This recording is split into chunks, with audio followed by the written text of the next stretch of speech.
কোনো উপস্থিতি তোমার জীবনে থাকা চলবে না।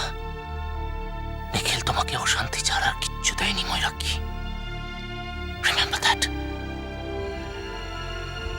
আমি তোমাকে ওর হাত থেকে বাঁচাবোই। আর সেদিন রাতে ওর আদরের বৃষ্টি নাকি কোন গোডাউনে আটকে পড়েছে, ওকে উদ্ধার করতে হবে।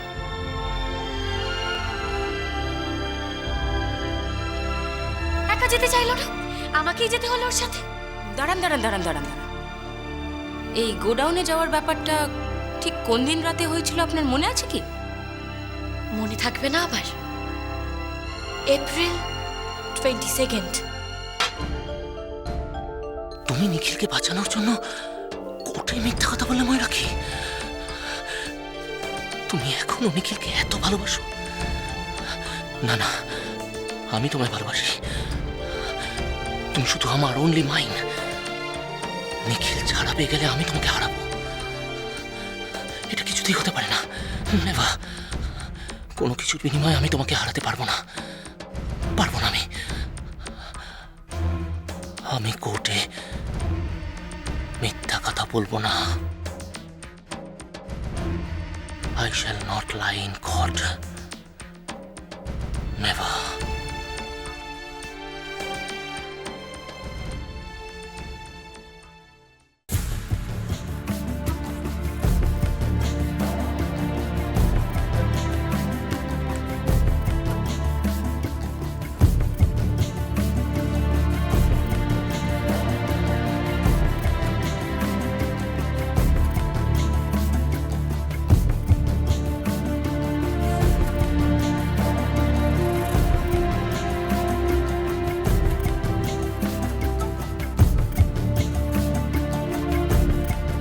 মৌরি,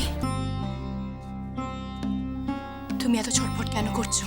মনে হচ্ছে তুমি সারা রাত ঘুমোওনি। প্রসিকিউশন মিস্টার সেনকে কোর্টে সাক্ষী দিতে ডেকেছে আমার অ্যালিবাই যাচাই করার জন্য। তাতে কি হয়েছে? মানে মিস্টার সেন যদি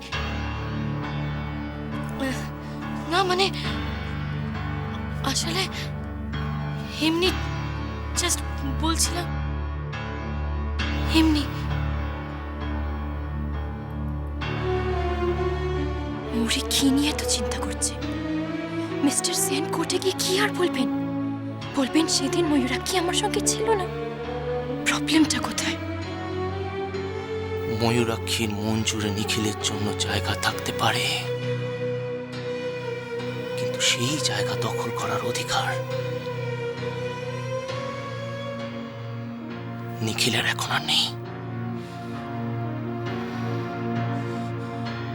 কারণ নিখিল সেই অধিকারের কোনো মূল্যই দেয়নি। ও নিখিলকে ভালোবেসে কি পেয়েছে অঞ্জনা? কি? হোয়াট? নাথিং। কিচ্ছু পায়নি। ময়ূরাক্ষীর জীবনে যতটুকু সম্ভাবনা ছিল তার সমস্ত দরজা জানলাও বন্ধ করে রেখে দিয়েছে। Absolutely closed.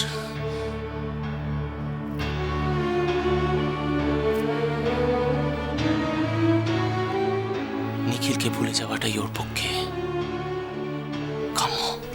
মৌরি কি ভাবছে যে নিখিলের অ্যালিবাইটা নাকচ করে দেওয়ার জন্য মিস্টার সেন মিথ্যে কথা বলবেন? বলা যায় না। ভালোবাসায় বারবার বাধা পেয়ে ডেসপারেট হয়ে গিয়ে মানুষ কি যে করতে পারে। এই যেমন মৌরি, এতদিনের ফ্রাস্ট্রেশন আর বৃষ্টির প্রতি জেলাসি ওর ভালোবাসাকে এমন আঘাত দিয়েছে যে যাকে এত ভালোবাসে তার সঙ্গে শত্রুতা করছে। আমি নিজে দেখেছি যে নিখিলের জন্য চিন্তা ছটফট করছে, অথচ আর একদিকে নিখিলের উপরেই প্রতিশোধ নিতে চাইছে।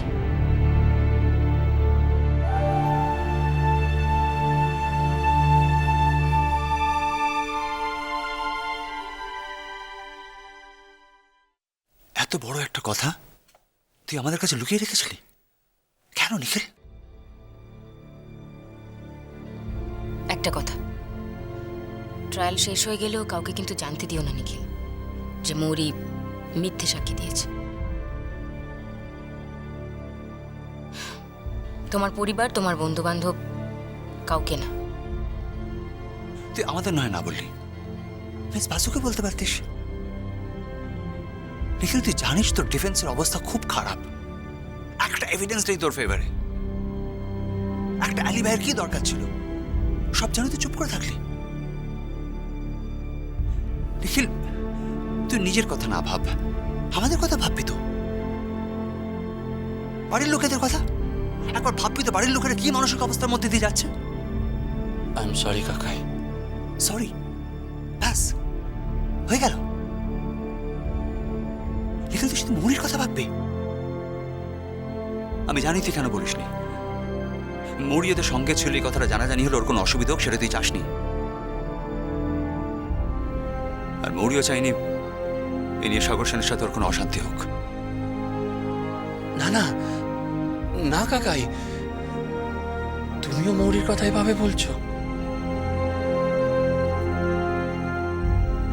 বলছিলাম ওই অনেক রাত হয়ে গেছে, তুমি খুব ক্লান্ত আছো, বাড়ি যেতে হবে।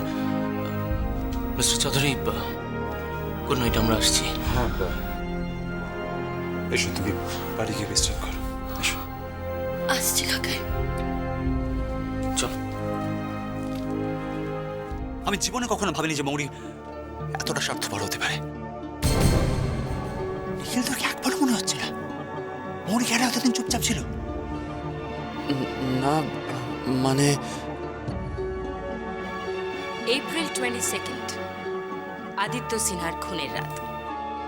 না না, এ হতেই পারে না। খুনটা তো তার পরের দিন রাতে হয়েছিল। ওই যে রিপোর্টার এলো আমাকে খবর দিল যে নিখিল চৌধুরী গ্রেফতার হয়েছে, সেটা তো তার পরের দিন রাত। কাকাই কাকাই আসলে আসলে মৌরি ভেবেছিল যে খুনটা পরের দিন হয়েছে। ও ও ঠিক বুঝতে পারেনি। বুঝতে পারেনি? আশ্চর্য। নিখিল মৌরি কোর্টে রোজ খেয়েছে। কোর্টে তারিখটার কথা 1000 বার উল্লেখ করা হয়েছে। ওকে একবারও শুনিনি। তোদের জীবনের এত স্পেশাল একটা দিন, তার কথা এতবার শুনে ওর কিচ্ছু মনে হলো না। এদিকে তো ও বলছে এই দিনটার কথা ভেবেই নাকি ও তোর সঙ্গে ছিল। তুইও বলেছিলি কোর্টে যে তুই গোডাউনে গিয়েছিলি। তারপরে করে একবারও মনে হলো না যে সেই রাতটার কথাই হচ্ছে। নিখিল এটা বিশ্বাসযোগ্য হলো? কাকাই না না, তুমি বিশ্বাস করো, বিশ্বাস করো আমার কথা। নিখিল নিখিল লক্ষ্য করেছিস যখন প্রসিকিউটর ওকে জিজ্ঞেস করলো যে আগে সব কিছু বলেনি কেন, তার উত্তরে মৌরি বলল আমাকেও জিজ্ঞেস করেনি। ওকে তখন তো বললো না আমি ভেবেছিলাম খুনটা পরের দিন হয়েছে। আসলে তখনও থতমত খেয়ে গিয়ে মাথায় যা এসেছে তাই বলে দিয়েছে। আচ্ছা কাকাই, আমি নির্দোষ, তারও তো কোনো প্রমাণ নেই, কোনো যুক্তি নেই। তবুও তো তোমরা আমার কথা গোড়া থেকে বিশ্বাস করেছিলে। আজও আমার এই কথাটা বিশ্বাস করো প্লিজ। কাকাই, মৌরি স্বার্থপর না। মৌরির মতো একটা নিঃস্বার্থ মানুষ আমি আর একটাও দেখিনি।